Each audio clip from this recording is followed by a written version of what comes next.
What is going on, YouTube? Welcome back to Fireside Rangers. I'm your host, Eric Wilson, today joined by my co-host, Colin Alcabes. Today, we have a couple things to go over. The main topic that we'll be going through today is going to be Marco Rossi, an upcoming restricted free agent. There's a lot of Rangers fans out there that really want to see the Rangers make a push for this guy. I'll hold our opinions till we get into it, but it might differ from a lot of you out there on the internet. There's just a quick update with the upcoming NHL draft in the next couple of days. So we're going to get into that, but before we do, make sure you guys like, subscribe, ring that bell so you don't miss notification. Be sure to leave your thoughts down in the comment section below, and be sure to follow us on all of our social media platforms at Fireside Rangers. But, Colin, before I even ask you how you're doing today, I'll give my quick little spiel here about the NHL draft. As we remember back from the JT Miller trade that went down earlier last season, we ended up trading our first-round draft pick to the Vancouver Canucks. They went and flipped it to the Pittsburgh Penguins, and the clause on that pick there was that we had a choice if we wanted to give either this year's first rounder or next year's first rounder to the Penguins, since they now held the pick.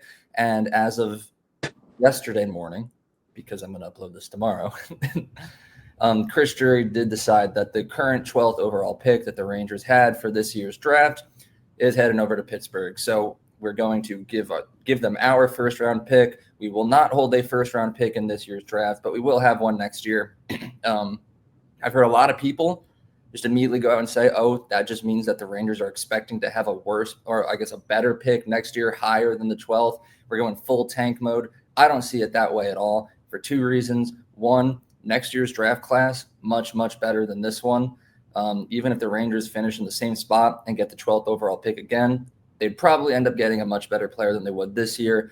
I feel like the only way this draft could have been an absolute win is if we were to have traded up, which I know, Colin, you might have been an advocate for. But personally, I'm okay with waiting until next year to have a first-round draft pick. Also, for the fact that there is the chance the Rangers might want to offer sheet somebody. I've heard rumors that Chris Drury is not afraid to go out and offer sheet someone. Potentially JJ Peterka is one of the biggest names out there that I've heard. And if you're going to offer sheet someone and pay compensation in picks, fun fact, those picks need to be your own. It can't be another team's pick that you currently hold. So if we would have kept this year's and then given Pittsburgh that one, we wouldn't have been able to do an offer sheet. Any other picks that we have that were previously owned by any other teams, we wouldn't have been able to use. So for the fact of next year's draft class being better and the fact that we might offer sheet someone, I understand the decision by Drury. Just for any of you that wanted to tune in to the first round of the NHL draft in 2 days, or I guess tomorrow technically, you don't really need to unless you like to focus on the other teams and see what they're up to. Because unless something crazy happens, we're not going to have a first-round pick. But I guess, Colin, now that I've done covering that news, how you doing?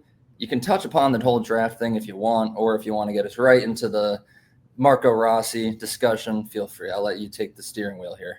I say I'm good. I'm a little bummed about the giving up of the pick this year, only because, and I understand the thought process of wanting to offer sheet, but there was a lot of rumors that we would be packaging potentially this year's first round pick and K'Andre Miller and trying to trade up with Nashville. I know we had also had conversations with the Blackhawks about trading for number 3.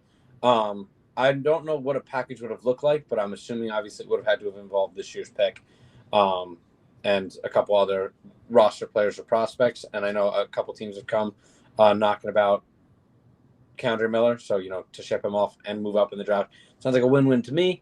But, definitely next year is a lot deeper of a draft. So I think they can get a better player later in the draft, similar to how we did with Gabe Perreault in what was considered a pretty loaded class as well. We were able to hit on a pretty late pick. And I think that that's something that they think that they can get higher value with a later pick next year than they would with anybody who's available at 12 this year. And that's not a bad thought process. Is an extremely top-heavy class.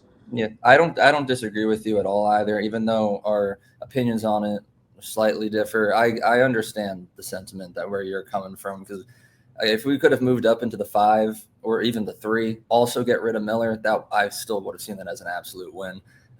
It's just I like Peterka. I don't know. I'm not like you said. I'm not bummed. Like I understand it. It's just what do we do the offer sheet, or do we hold on to it and try to get a guy at the deadline?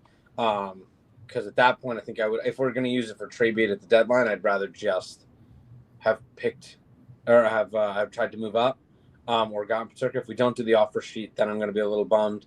I don't want to trade it. I'd rather do an offer sheet if we're going to do anything with it. But it makes sense. There's a lot of moving pieces, so I'm not like super crushed by it. But I was interested in the prospects of moving up. I know a guy like James Higgins was a guy that they were looking at, and it would have been cool to see him, with the Rangers, especially because he wants to be an Islander, but the Islanders don't want him.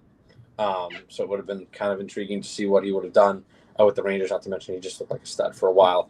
But they have a plan in place, and let's see what they do with it before I make my final remarks on that. And speaking of offer sheets, I mentioned JJ Paterka as one of them. Who's another restricted free agent that they could possibly look to offer sheet if need be? Marco Rossi. Seamless transition. Look at that.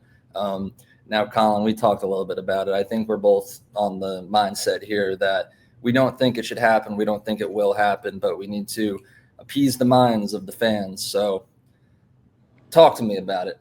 Break it down. All righty. Marco Rossi, he's a center. He's 23 years old, 5'9", 182, so a little bit on the smaller side. He put up 60 points last year in 82 games. Like I said, as a 23-year-old, that is incredibly impressive. 24 goals, 36 assists. Took that next step in his career.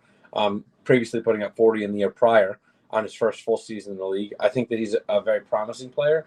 The only problem is, for me, one, he needs a contract extension. He's coming off his qualifying offer of 3 years, $863,000, and he's going to want a pretty hefty bump with that. And he's a center, which we have a plethora of at this current moment in time.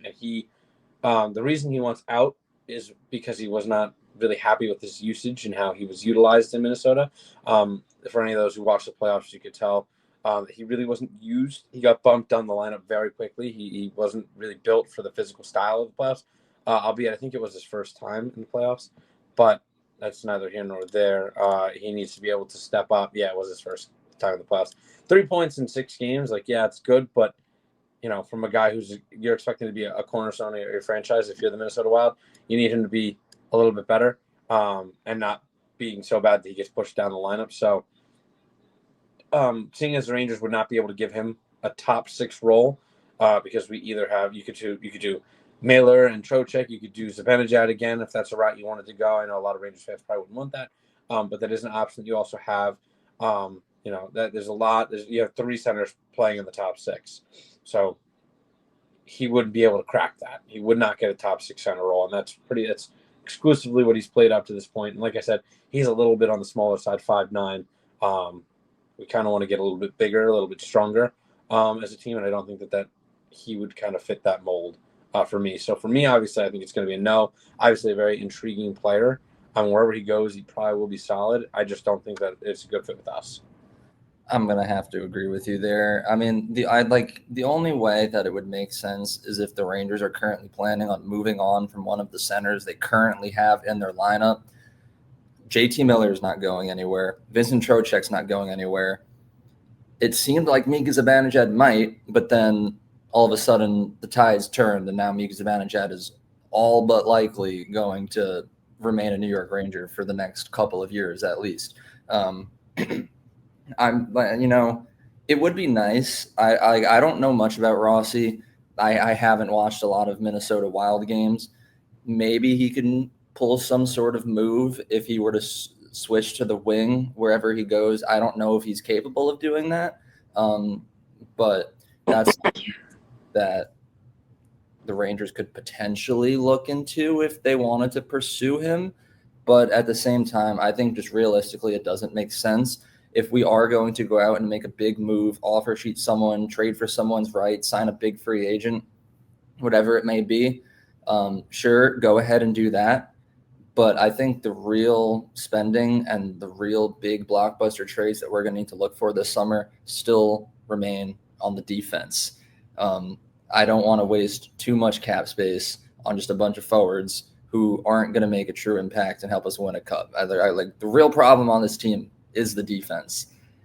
I looked at the current lines that we had.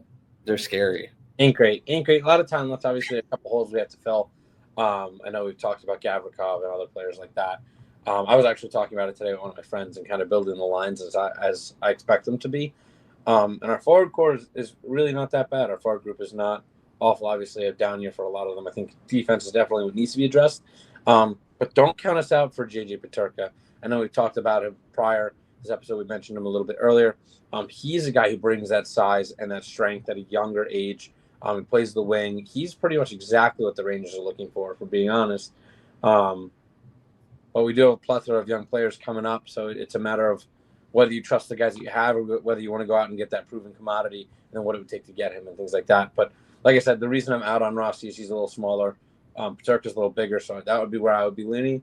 But this team definitely has a couple holes they got to fill before they're ready to rock. This decor is definitely scary on paper as of right now, but I think Drury knows he has work to do with that, and he's kind of trying to give himself, with that Kreider trade, a little bit of flexibility to address all the areas that he thinks needs to be.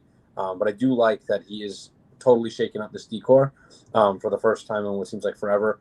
It looks like this team, like since Torch was the coach, like this team might be built from the defense out, which is exactly how all Stanley Cup winning teams are. So hopefully, he does what he has to do, and we see if we add a guy like Rossi or Peterka or any of these young players, obviously welcome them with open arms because they're extremely young with a ton of upside. I mean, the sky's the limit for these guys. They both are at 23 years old, I'm pretty sure.